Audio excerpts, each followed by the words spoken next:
Wake up to a country breakfast. Head out to the fields to work and be your own boss. Finish off the night fishing as the sun sets. Then get eaten by a wendigo. Oh yeah, living on the farm is the life.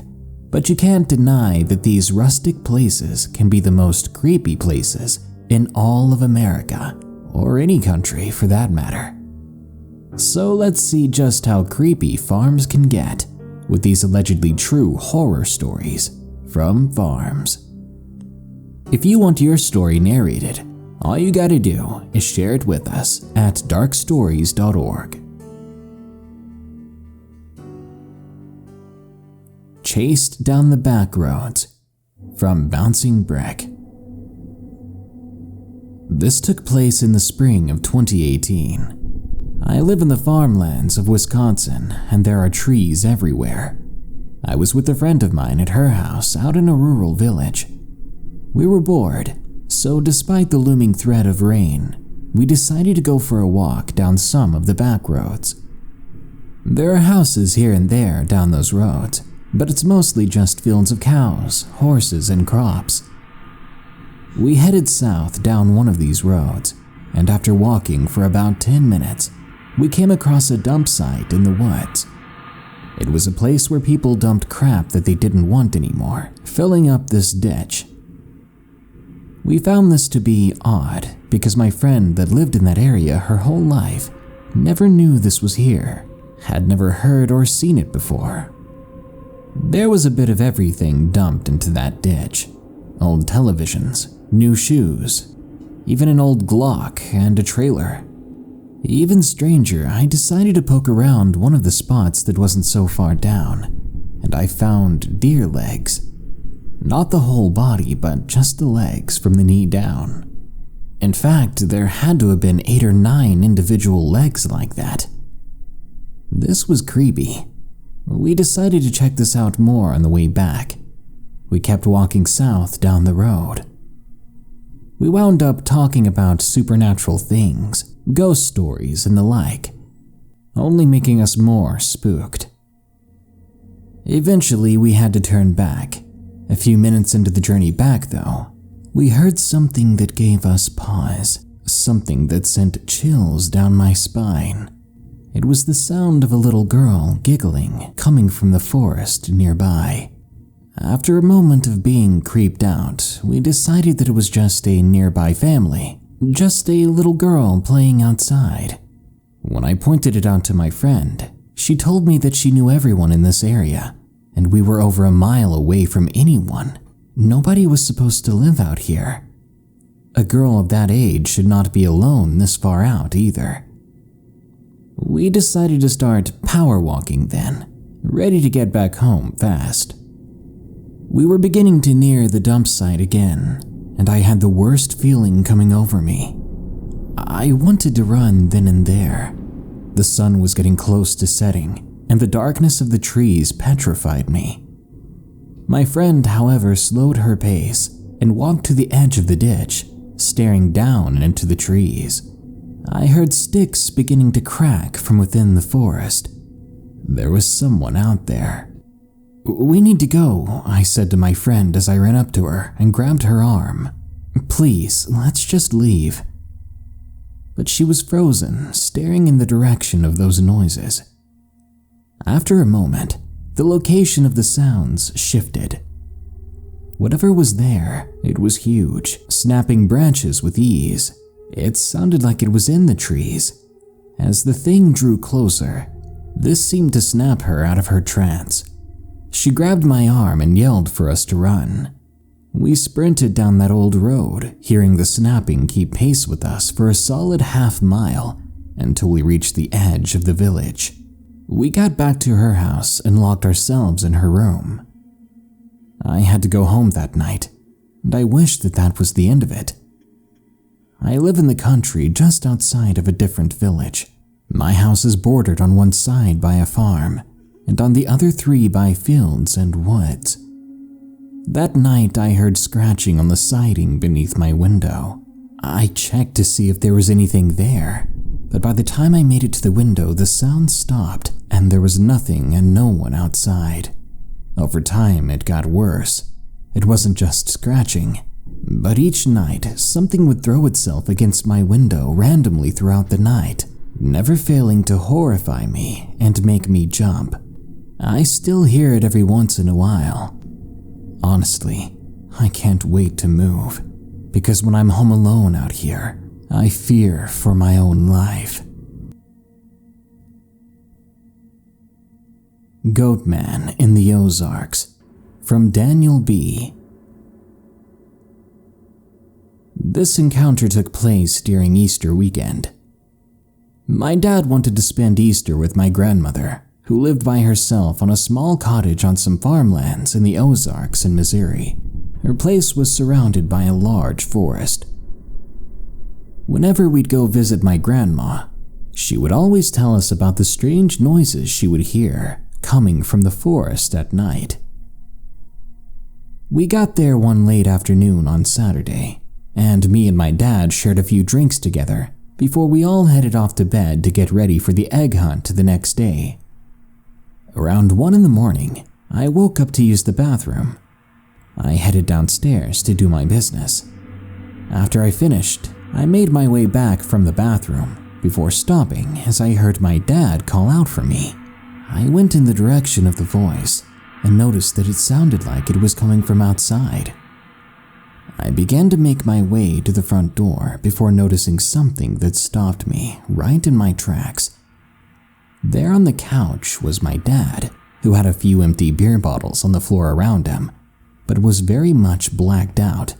Despite this, the voice of my father came again, calling out my name. It sounded off somehow. It sounded like someone recorded my dad's voice and played it over with a modifier to it. It sounded so weird and distorted. It was coming from right outside. I began to slowly approach the front door before stopping. I then went to go take a peek out the window just to be sure what it was. All I saw was pitch darkness, except for the faint outline of a figure standing by the door. At first, I thought it was a man, but then I saw that this thing had horns, like some kind of demon. I'm not sure how, but I swear this thing was probably looking at me. Then I saw the figure shift before a different voice came from the same source. "Let me in, Daniel." At that point, I ran throughout the house, making sure everything was locked down tight. I then ran into my room, covering myself in a blanket, and I shivered until sunrise. I'd never been so scared again. Easter came and went, although the whole time I felt as if I was being watched. When we left my grandmother's house, there in the tree line, I saw something. It was standing 7 feet tall, and it was covered in a mess of dirty black hair. Though it was built like a man, it definitely was not one, because men don't have heads like goats. I haven't told my family of this encounter, but I'm just glad that I hadn't opened that door, because if I did, I wouldn't be here to write this. I'm still filled with concern for my grandma, because I wonder if that thing has been haunting her this whole time. Was that thing the source of the strange noises she's been trying to warn us about? The Bones from the Fire, from SP. I live in a town in Scotland. It's mostly urban, but we do have a good amount of rural areas. This story happened when I was in primary school. I was 9 years old. I lived in a house on farmland, out in the rural areas of town. These countryside regions had loads of abandoned places, which were great spots for my friends and I to go hang out at. It was summer break, and me and my 2 friends, T and E, decided we should go explore the old abandoned graveyard. We got some food and drinks from a shop.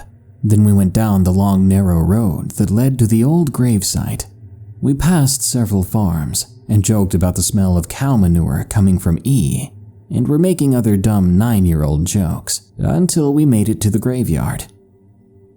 Once we were there, we all stopped the constant joking due to us being scared, but not wanting to admit it.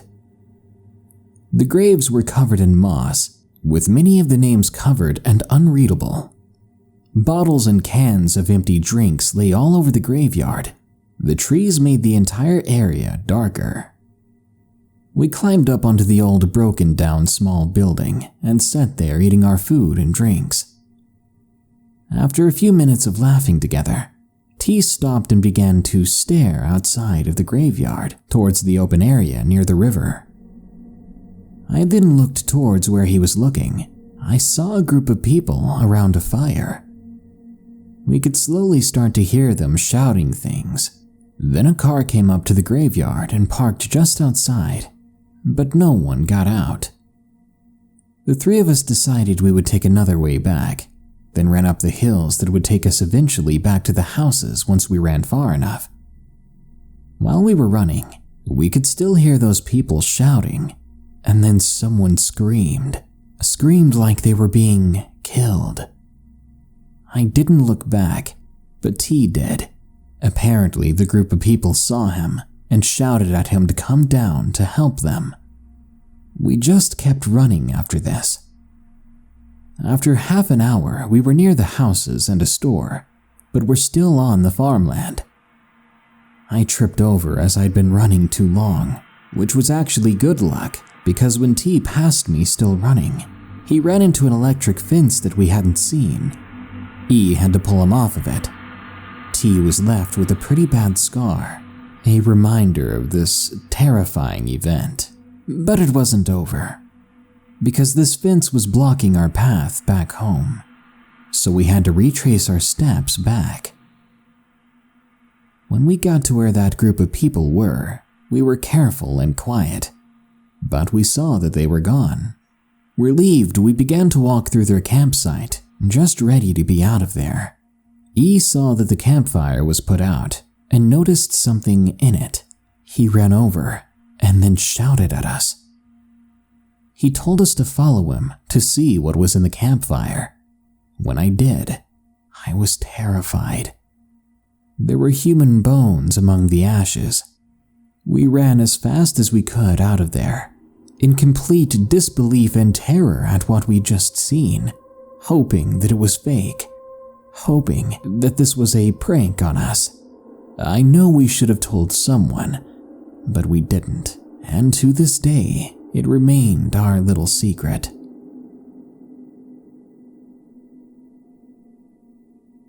The Odd One, from Joanna.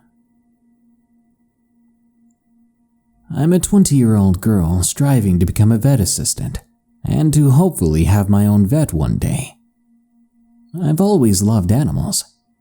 However, they've made for some of the most unsettling encounters that I've ever had in my entire life, and these are just a handful of my experiences. I'm going to begin with one of the stories I remember the most fondly, because it's also the one of how I got my beloved cat, Liv. She didn't have the best start into life, but I believe she is now better off with me. Anyway, we live on the countryside, a good 2 hours away from the bigger cities. Even for a small town, we're pretty far out there and don't have a lot going for us. My cat was a pretty much feral barn cat on a farm not more than 15 minutes away from my flat. As I said, it was a very small countryside town, pretty much surrounded by farmland and barnyards. It was a disgustingly hot day. I was drenched in sweat, and the blinding sun was beginning to annoy the crap out of me. But still, I was excited to have my first ever cat. I was practically ecstatic when we arrived on the barn that actually had cats. Not cats, but kittens, and I would be taking one home. I immediately saw them. I instantly had my eyes on a tiny black cat that was frail and sickly looking, sitting off to the far left. It was dirtier than all the other cats, and much smaller. That was my poor Liv back then. She was the same age as all the other cats, but because of how sick she was, they all looked double her size. I was told I shouldn't take her because of that. I was told that she was the runt and would probably die, but I was already smitten. Besides, I would never leave behind a sick kitten like that, especially if I had the chance to rescue one. After some pleas and a brief moment of giving my mother my most convincing puppy dog eyes, it was decided. I was allowed to take Liv home with me. Naturally, with a bit of help of the landowner's employees, I went to catch her, or well, participate in catching her. I say this because immediately as soon as I drew closer, I was taken aback when I saw the first adult cat around. The first thing that I immediately thought of seeing this cat was how oddly focused it was on my Liv, not looking away from her once. Not to mention the fact that the other cats had a response to me, either running away, watching me, or just coming towards me, but this one didn't care that I existed at all. But that was by far not the only weird thing about this animal. I practically grew up with animals, knowing them like the back of my hand. Its body was disproportionate, way too large, and had crooked claws on the front paws. Everything about this cat screamed creepy. Its fur looked like nothing I'd seen on a cat.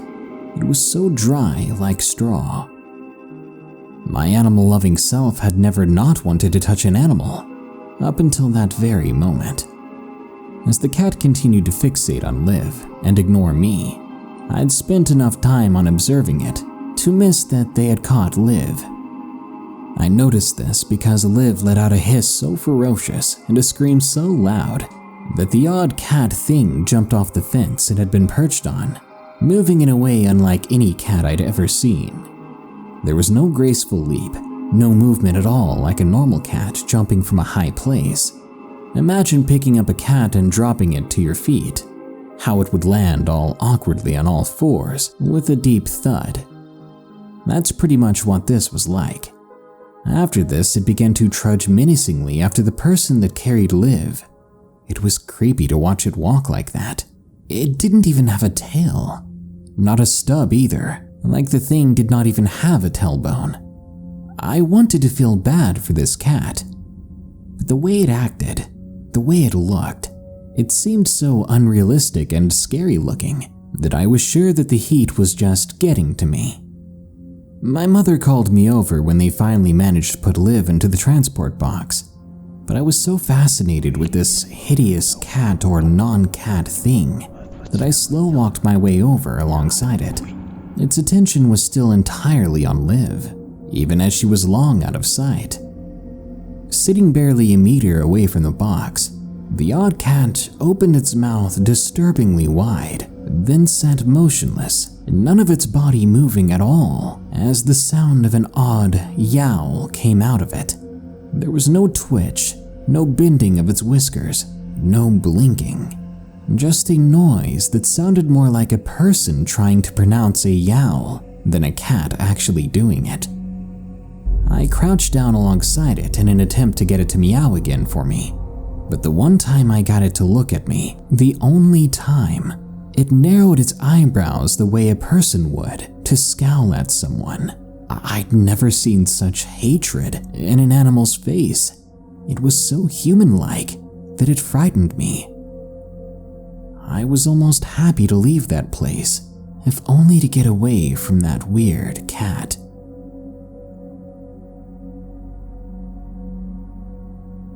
The scariest night of my life, from Michael. I live in the great Northwest, full of long, very expansive forests, home to creatures and animals yet to be discovered. Washington State, to be exact. The summer before sophomore year, I attended a local church camp of all places. I'd always been religious. This camp was a nice, well-built-up camp with lots of options to choose from for daily activities. After a long day, me and a few of my cabin mates began talking. They wanted to see the edge of the property, 10 miles away from the entrance. The camp had a large lake on one side and was basically farmland everywhere else, save for where the entrance was, where there was a large, wealthy neighborhood.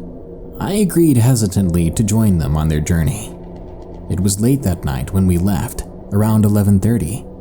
We used our phone flashlights to see around as we began walking. I was getting nervous fast, knowing we should either be close to getting there or already there. It wasn't too far of a walk from the cabins to a lamppost that marked the edge of the property. Shortly after we rounded the last bend of the trail smoothly, without any hesitations or holdups, we came to a rock overhang that once I laid eyes upon it, I began to feel an overwhelming feeling of terror and anxiety, feelings that I could not place. The other boys chose a spot for us to rest at. I should mention here it was me and 4 other guys. As we reached this large rock to sit on, our phones and flashlights all died simultaneously. We were all confused and startled by this. A few of them looked to me, asking what we should do. I shrugged. We rested for a while, but one of my friends, Sam, randomly got up without saying a word, walked over to the edge of the trail. He grunted as he picked up a medium-sized rock, then threw it in our direction. I got up immediately as the other boys seemed angry and frightened. "What the hell, man?" I said to him. But his face was emotionless. He didn't look back at me as he said, "I don't know what's wrong with me. I didn't mean to do that." My heart sank at hearing his voice. We all talked anxiously after that, trying to dismiss the obvious tension in the air. "Let's just keep walking," Jack said. So we all agreed and pressed on. Well, I didn't agree. I wanted to head back.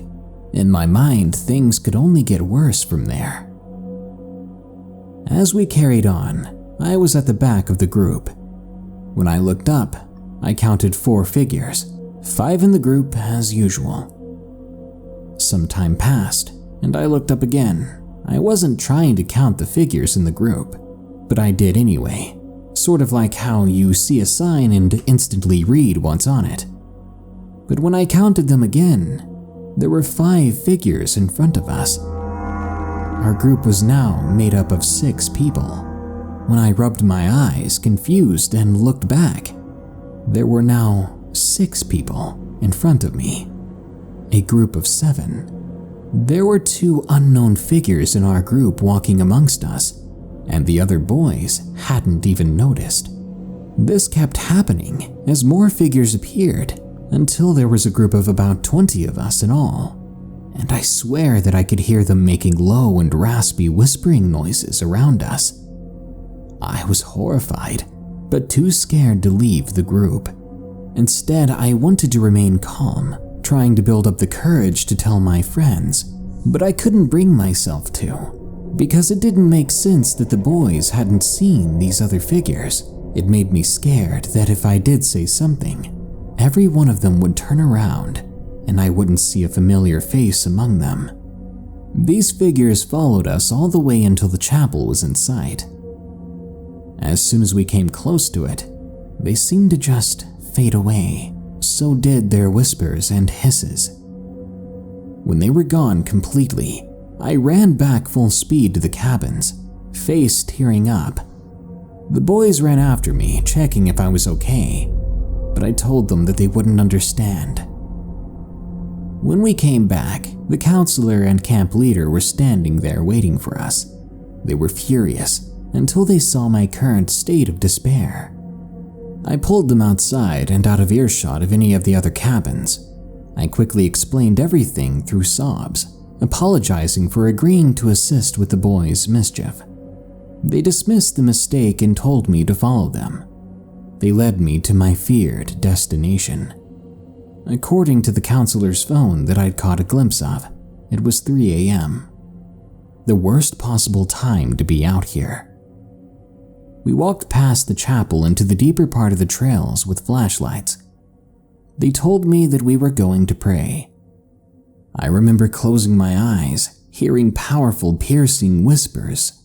Whispers similar to the ones before, but angrier. I squeezed my eyes touch shut, hoping it would all go away.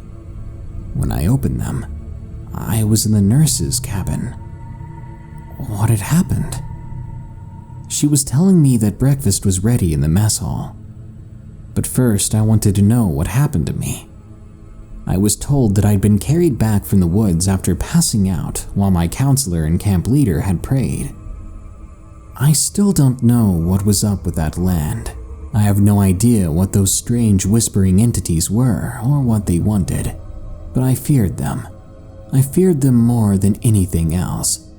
Even as we prayed with the power of our own God, either them or my fear forced me to black out. They seemed dangerous to me, and I wished that I had never gone out there. Those boys and I never talked again, never saw each other outside of camp, and I haven't been back to that camp ever since. We weren't really that close of friends, so I guess it was natural. This was my most horrifying experience. In all my life, I had never been so scared. I have no explanation to this, and even if it wasn't paranormal, all those figures in the woods, it's still very unsettling.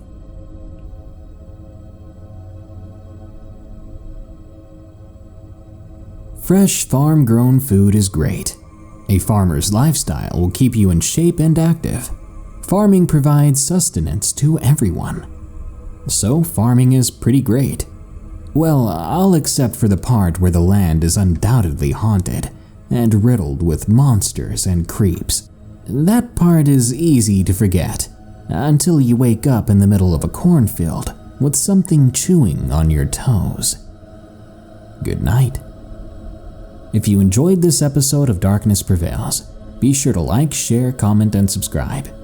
If you've got a story that you want narrated on the show, start by sending it to us at darkstories.org.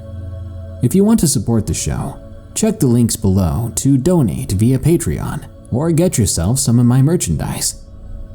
Now, as usual, here are my 5 favorite early comments from the previous video about 7 real encounters with Chupacabra. Very Rare says, "About time you made a video on this creature. Thank you." Well, I actually made a video on this creature a long time ago. Don't forget I got a massive backlog of videos and stories you can listen to. It would take you a long time to get through them all, but I definitely think you'd have a good time, so check it out. Cody Farmer Riley says, "Backwoods stories." Cody, I literally just did a video on deep woods stories. Those are kind of the same thing, not entirely depending on how you're using it, but they're very similar. I'll cover the backwoods soon, just not too soon, if that makes sense. Carbonated Ren X says, "Yes, chupacabras make my spine tingle." Well, when you let them drink your spinal fluid, they'll usually make your spine tingle, until you lose all nervous sensation in your body. Then, no more tingles. Homer McIE says, "Thanks, Darkness. Under a tornado watch. This brings me hope." Well, at least you can die in peace. Living near Tornado Alley, like myself, we get tornado warnings all the time. Once you hear those sirens go off, it's like, guess I'll die today. So I hope you're alive, my friend. Emily Schellenberger says, "My daughter is so happy to see this. She would love a shout out.